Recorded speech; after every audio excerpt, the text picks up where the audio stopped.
nademanda o ididemanda pa lang. Pati po yung kulay ng balat ay tinitingnan po ngayon. Nako. At kung meron ka pong, at pagka po yung ngipin nyo hindi kumpleto, hindi na po kayo pwedeng mag-testify ngayon. Bawal mag-witness yan. Masyado na pong mahigpit ngayon. Ayaw. O, edi. Kung ang kaso niya, syndicated, istapa. Istapador po talaga yan. Talaga hong napatunayan ng korte na manloloko po yan eh. Oh, hindi ka muna. Pinag-uusapan natin yung sasabihin niya, hindi yung kanyang pagkatao. Ganun At saka pala. mo na lang, kaya nga susuriin ng judge eh. Ganun pala. Ibang kaso. Makikita pa rin naman kung yung sasabihin mo ay merong koneksyon doon sa pinag-uusapan. Eto pa, Sen. Ang karaniwan, pagka nagpapail ka ng complaint, siyempre meron kang affidavit, di ba? Meron kang sinumpang salaysay, pinapanotaryo mo yon. Siyempre. Talaga bang kailangan na, ano ba, nagpanotaryo ka ng affidavit mo at isinabit mo na yung notaryo mo, isusumpi na pa yung abogado na nagnotaryo para tanungin? Oo, kasi nga, nagkaroon kasi ng presidente. Naalala mo nung merong naipresentang isa sa kasama nila. Oo nga po, yung nauna. Na dahil ngayon, ang kalakaran naman, kapag ikaw ay nagpanotaryo, hindi ka naman nagtatanong bago ka aalis. Siyempre po. Pwede ko po bang makausap yung pumirma dito sa aking Sino ba itong pumirma dito sa notaryo? dokumentong ito? Baka po mamaya, ako po itanungin kung ito po yung pirma niya o hindi. Meron bang gumagawa ng gano'n ngayon? Wala. Pagka ginawa yun, baka bawiin yung pirma. Huwag ka nga magpanotaryo dito. Baka gano'n sabihin eh. Ang pagkakaalam ko dyan at nangyayari naman talaga, ibibigay mo lang yung mga dokumento mo. Kung merong bintana ron, bigay mo sa kanya. Ayan, opo. Tapos maghintay ka sandali riyan. After 5 minutes, babalik sa'yo.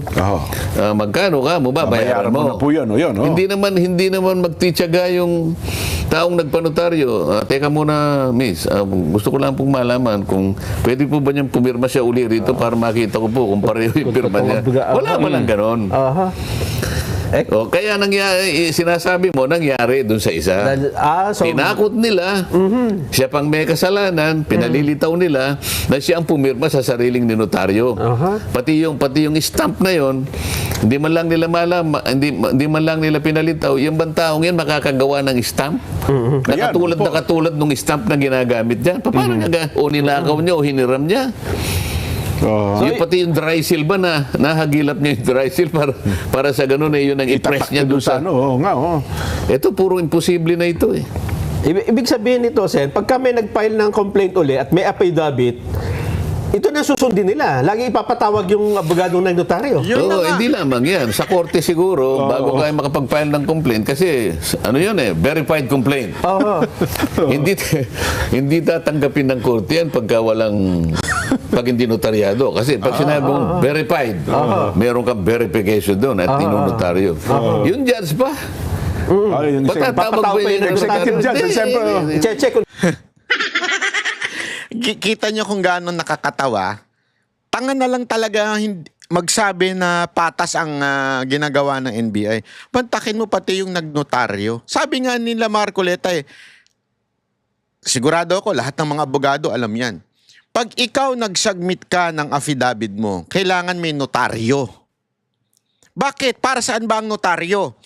Nagtataka rin ako dati, para saan ba yan? Para nga mapabilis na. Parang nagsumpa ka sa isang officer of the court, lawyer, notaryo. Officer of the court yan eh. Part of the court. Nagsumpa ka sa kanya, ako po ang nagsalaysay niyan. Pak, tatak. Notaryo. Di ba? Tapos isasubmit mo. Yung judge, hindi naman, sino ba itong nagnotaryo na ito? Tawagin nyo nga yan. Wala nang ganun. Tapos NBI ginawa yun. Gago! Hindi ako nagtatanong lang ako sa inyo, NBI Sa tingin nyo po ba tama yung patawag ni Matibag sa inyo, na inutos ni Matibag sa inyo na ipatawag pa pati yung notaryo? Ito nga may pati yung witness daw, ipapatawag pa eh. Totoong notaryo ngayon. Ayaw Walang nga, ganun. Walang ganun. So, mas ano pa sila sa korte. Oo nga, mas mahigpit nga doon. So, bagong rules na ito, Nelson. Mukhang gumagawa ng bagong rules. Etong masaklap, etong matindi. Pakinggan mo ito. Humarap yung nung nagnotaryo. Pinatunayan, abogado po ako. Ayun. Ako pong nagnotaryo niyan. Yan. Wala nang Maitanong. may pipintas eh. Ang nangyari, teka muna, pati nga nung notaryo, may witness dito pumirma. Isumpi na yung witness sa notaryo. Pati nag-witness. Ano ba? Ganun ba talaga yun, sir? Wala na. Hindi ganun yun. Makikita ninyo kung bakit ginagawa. Pangharas na lang yan. Talagang gusto nilang pababain yung willingness ng mga tao hanggat maaari pahihirapan ka para ikaw ay bumitaw na doon sa iyong ginawa. Tatakutin ka. At kung hindi man ikaw, pati pamilya mo, pupuntahan nila. Hahanapan ka ng butas. Dito makikita mo, ba't yung ginagawa yan? Alam mo kung nagsisinungaling itong mga taong ito, kagaya ng sinabi ko, malalaman natin eh.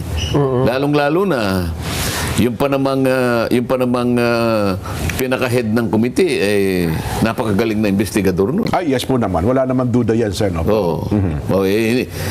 Sa galing mo sa investigasyon, nagsasalita pa lang, alam mo, sinungaling na eh. Ay, totoo po yun. Yung linyado ng salitaan pa lang, Sen. Doon mo sila ngayon ngayon gisain. Hindi ba? May remedyo naman eh. May mga paraan naman eh. May nakukontempt sila. Nakukulong sila. Kung halimbawa sinungaling, doon mo palilitawin na sinungaling. Kung halimbawa estapador siya, doon mo ipakikita na estapador siya. Kasi kapag ipinasok mo siya doon, look out mo na yun dyan, ikaw ang abogado. Siyempre po, totoo naman yun. Estapador yung yung mawawala ng kredibilidad yung kanyang testimony. Gustong-gusto ngayon ng kalaban. Kaya nung ipinasok mo si Nelson, dahil kilala niya, ngingiti-ngiti, hindi nga niya inobjekan eh. Dahil bababa yung kalidad ng kanyang testimony. Ganun lang yun eh. Kung sa tingin niya, vital witness ba? Sa akin to, ano ito? Kasi kakilala. Sabi niya, pabayaan mo. Sige, pasok mo yan. Kung pwede nga niyang bigyan pa ng siguro ang incentive yung kalaban eh.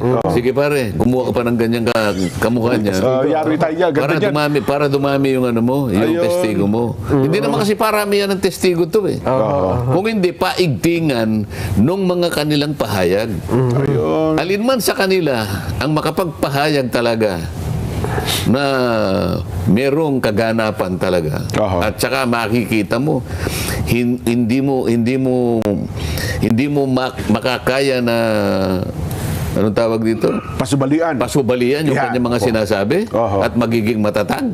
Kagaya ng humarap si Gutesa. Yan. Ilan ang nagtanong. Sinagot niya lahat.